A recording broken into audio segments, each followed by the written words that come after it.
शहर कोलकाता की सियासत में उथल पुथल। शहर कोलकाता के खिदिरपुर कंसल्टेंसी के फॉरवर्ड ब्लॉक के जनरल सेक्रेटरी रहे रिजवान राशिद अंसारी ने अपना इस्तीफा देकर पूरे फॉरवर्ड ब्लॉक में खलबली मचा दी है।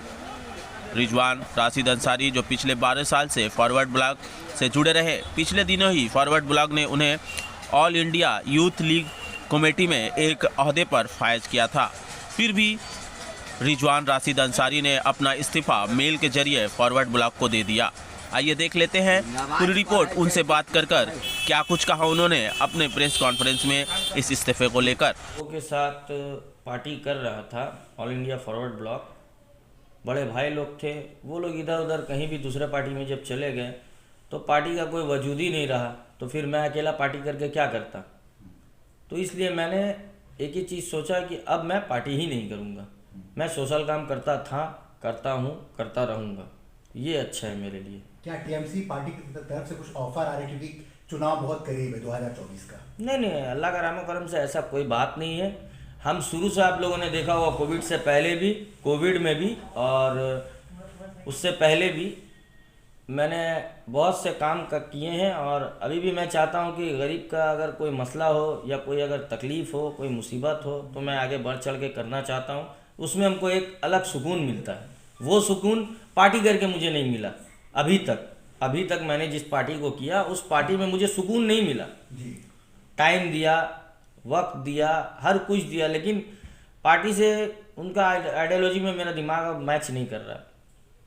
जिस आइडियोलॉजी में वो लोग चल रहे हैं वो अब समझ में मेरे नहीं आ रहा।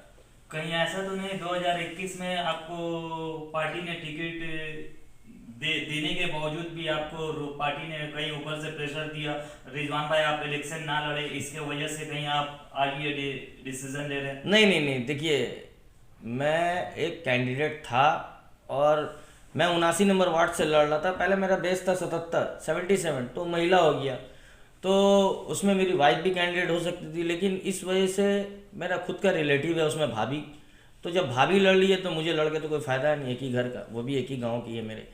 तो भाभी ऑलरेडी पहले से चुनाव लड़ के फॉरवर्ड ब्लॉक से जीत करके टीएमसी में गई और अच्छा काम करती थी।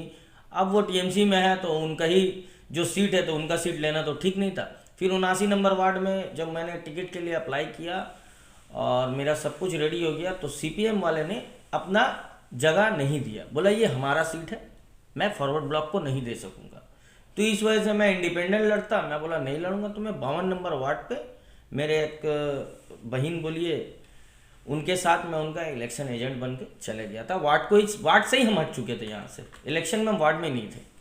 तो क्या लगता है जिस तरीके से सीपीएम का नैया डूब रहा है तो इसी वजह से आपने ये फैसला लिया है? नहीं, ऐसा कुछ नहीं है। देखिए वामपंथ 35 साल राज किया है, 35 साल राज करने के बाद उनका जो भी होगा, अब उसके बाद दीदी जब से आई है तो दीदी को हटाना तो इम्पॉसिबल है।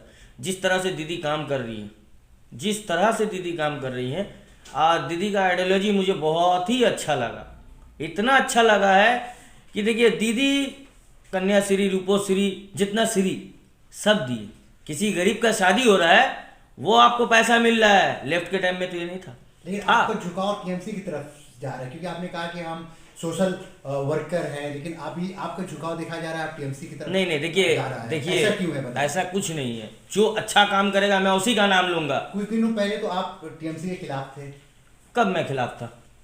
जी, जब मैं लेफ्ट कर रहा था तो मैं ऑपोजिशन में था भाई, मैं फॉरवर्ड ब्लॉक में था, तब तो मैं दूसरे का तो साथ में तो जो अच्छा काम करेगा उसका आइडियोलॉजी में मैं चल रहा था। लेकिन दीदी से अच्छा किसी का आइडियोलॉजी ही नहीं है अभी बंगाल में, ये बता दे रहे हम। क्योंकि दीदी जिस तरह से माइनॉरिटी को लेके चल रही है, कोई पार्टी नहीं चला है, ना चल सकेगा आज के डेट में, ये मैं आपको दावा के साथ बोल रहा हूँ। जिस तरह दीदी आइडियोलॉजी दीदी का और जो माइनॉरिटी को लेके चल रही है, आज तक कोई पार्टी नहीं लेके चला है। आप एक प्रेस वाले हैं, आप लोग इतना जगह ये करते हैं, आप लोग खुद देख लीजिए किसका आइडियोलॉजी अच्छा है, किस पार्टी का। कहीं से आपके ऊपर प्रेशर पड़ा? नहीं, कोई प्रेशर नहीं है। ये मैं खुद, देखिए आप लोग जानते हैं, आप मेरा सोशल काम पे बहुत जगह आप लोग आए हैं, मैं टूर्नामेंट कराता हूँ या किसी गरीब को कुछ भी देता हूँ, बंद मुट्ठी में देता हूँ, दिखाने का जरूरत नहीं। लेकिन आज के डेट में सोशल मीडिया ऐसा दिख ही जाता है।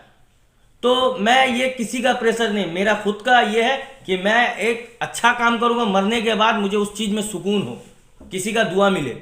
फॉरवर्ड ब्लॉक ने अब तक आपको जनरल सेक्रेटरी बनाए रखा है। 77 नंबर वार्ड से, भवानीपुर कॉन्स्टिटेंसी से। हाँ जी।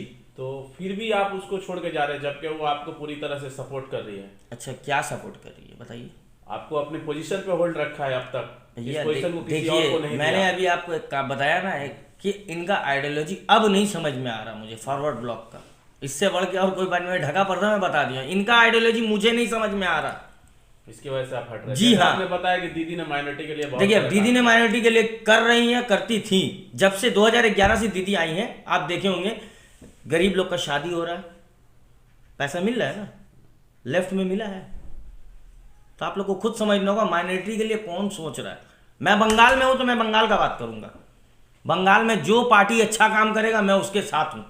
अभी दीदी बहुत अच्छा काम कर रही है माइनॉरिटी के लिए। ऐसा आपकी बातों से ऐसा लग रहा है कि आप टीएमसी बहुत जल्द ज्वाइन करने वाले हैं, आपकी ऐसा- बातों से ऐसा एहसास हो रहा है। नहीं, देखिए ये सब तो देखिए कोई बात नहीं है।